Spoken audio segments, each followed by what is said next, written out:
ಕರಾವಳಿ ಬಯಲು ಸೀಮೆ ಮಲೆನಾಡು ಭಾಗಕ್ಕೆ ಸೇರಿಕೊಂಡು ಪ್ರತ್ಯೇಕ ಪ್ರಣಾಳಿಕೆಯನ್ನು ರಚಿಸಲಾಗಿದ್ದು ಶೀಘ್ರವೇ ಅದನ್ನು ಬಿಡುಗಡೆ ಮಾಡಲಾಗುವುದು ಎಂದು ಉಡುಪಿ ಚಿಕ್ಕಮಗಳೂರು ಲೋಕಸಭಾ ಕ್ಷೇತ್ರದ ಕಾಂಗ್ರೆಸ್ ಅಭ್ಯರ್ಥಿ ಕೆ ಜಯಪ್ರಕಾಶ್ ಹೆಗ್ಡೆ ಹೇಳಿದರು. ಅವರು ಮಂಗಳವಾರ ಉಡುಪಿ ವಿಧಾನಸಭಾ ಕ್ಷೇತ್ರ ವ್ಯಾಪ್ತಿಯ ವಿವಿಧ ಪ್ರದೇಶಗಳಿಗೆ ಭೇಟಿ ನೀಡಿ ಅಲ್ಲಿನ ಉದ್ಯೋಗಿಗಳೊಂದಿಗೆ ಮಾತನಾಡಿ ಮತಯಾಚನೆ ಮಾಡಿ ಮಾಧ್ಯಮಗಳೊಂದಿಗೆ ಮಾತನಾಡಿದರು.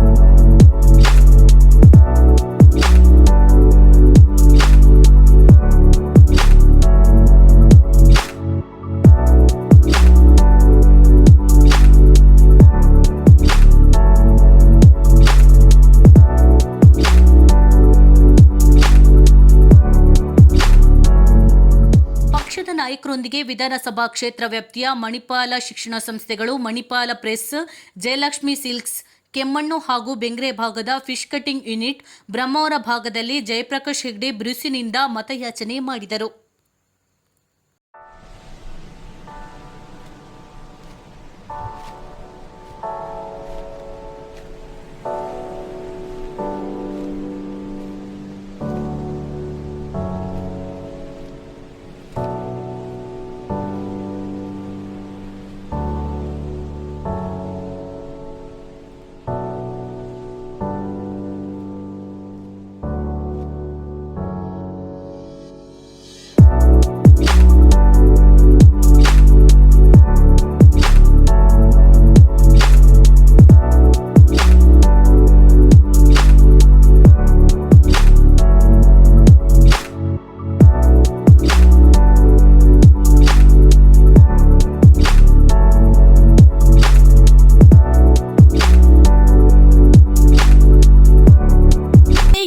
ಆಗಿದ್ದರೂ ಕೂಡ 3 ಭಾಗಗಳಿದ್ದು ಅಲ್ಲಿನ ಜನರ ಅಗತ್ಯವಾಗಿರುವ ಸೌಲಭ್ಯಗಳೇನು ಎನ್ನುವುದನ್ನು ಮನಗಂಡು ಪ್ರಣಾಳಿಕೆಯನ್ನು ಸಿದ್ಧಪಡಿಸಲಾಗಿದೆ. ಈಗಾಗಲೇ 2 ಜಿಲ್ಲೆಗಳ ಪ್ರತಿಯೊಂದು ಬ್ಲಾಕ್ಗಳಿಗೆ ಭೇಟಿ ನೀಡಿ ಸಭೆಗಳನ್ನು ನಡೆಸಲಾಗಿದೆ. ಇದನ್ನು ಚುನಾವಣೆಯ ತನಕ ಮುಂದುವರಿಸಿಕೊಂಡು ಹೋಗಲಾಗುವುದು. ಜಿಲ್ಲೆಯಲ್ಲಿ ಪ್ರಚಾರ ಸಭೆಗಳಲ್ಲಿ ಭಾಗವಹಿಸಲು ಮುಖ್ಯಮಂತ್ರಿ ಸಿದ್ದರಾಮಯ್ಯ ಆಗಮಿಸಬೇಕಾಗಿತ್ತು. ಆದರೆ ಆರೋಗ್ಯ ಸಮಸ್ಯೆಯ ಕಾರಣದಿಂದ ಅವರ ಪ್ರವಾಸವನ್ನು ಮುಂದೂಡಲಾಗಿದ್ದು ಮುಂದೆ ಅವರು ಪ್ರಚಾರದಲ್ಲಿ ಸೇರಿಕೊಳ್ಳಲಿದ್ದಾರೆ.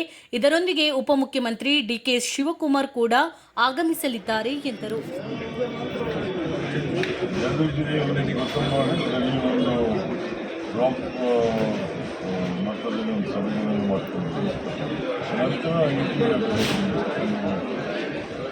ಗ್ರಾಮೀಣ ಪ್ರದೇಶಗಳು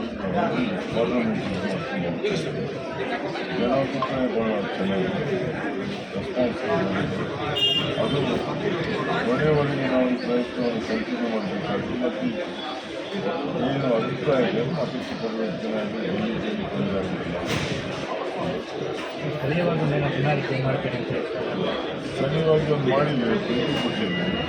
ಅದನ್ನು ಬಂದುಕೊಂಡ್ರೆ ನಾವು ಒಂದು ಪ್ರತಿ ಅದನ್ನು ಬಂದಮೇಲೆ 2 ಜಿಲ್ಲೆಯ ವಿಷಯಗಳನ್ನು ಮೂರು ಭಾಗ ಇತ್ತು. ಒಂದು ಕರಾವಳಿ, ಒಂದು ಮಲೆನಾಡು, ಒಂದು ಬಯಲು. ಜಿಲ್ಲೆ 2 ಆದರೂ ಪ್ರದೇಶ 3. ಅದೆಲ್ಲದಕ್ಕೂ ಸರಿಯಾಗಿ ಸಿಎಂ ಮತ್ತು ಡಿಸಿಎಂ ಕಾರ್ಯಕ್ರಮ ಮುಖ್ಯಮಂತ್ರಿಯವರು ಬರುವುದಕ್ಕೆ ಇವತ್ತು ಅವರಿಗೆ ಅನಾರೋಗ್ಯದ ಕಾರಣವಾಗಿ ಮುಂದಾಗ್ತಿದ್ದಾರೆ. ಅವ್ರು ಬಂದಾಗ ಕಾರ್ಯಕ್ರಮ ಮಾಡಿ ಆ ವಿಷಯದ ಬಗ್ಗೆ ಮಾತಾಡಬೇಕು ಹೋದಾಗ ಮತ್ತು 10 ವರ್ಷದ ಟರ್ಮ್ ಬಗ್ಗೆ ಜನರ ಅಭಿಪ್ರಾಯ ಏನು? ಒಂದು ಅವರು ಈಗಿನ ಸಂಸದರು ಬರೀ ಸಚಿವರಾಗಿ ರೈತರ ಸಮಸ್ಯೆಗಳನ್ನು ಸ್ಪಂದಿಸಿ ಅವರ ಇಲಾಖೆ ಇದ್ದಾಗಿ ಅವರಿಲ್ಲ ಒಂದು ರೈತರ ಸಮಸ್ಯೆ ಕಾರ್ಯಕರ್ತರು ಸಿಗ್ತಾರೆ. ಅವ್ರು ಅದರಿಂದಾಗಿ ಎಲ್ಲ ಸ್ವಲ್ಪ ಬದಲಾವಣೆ.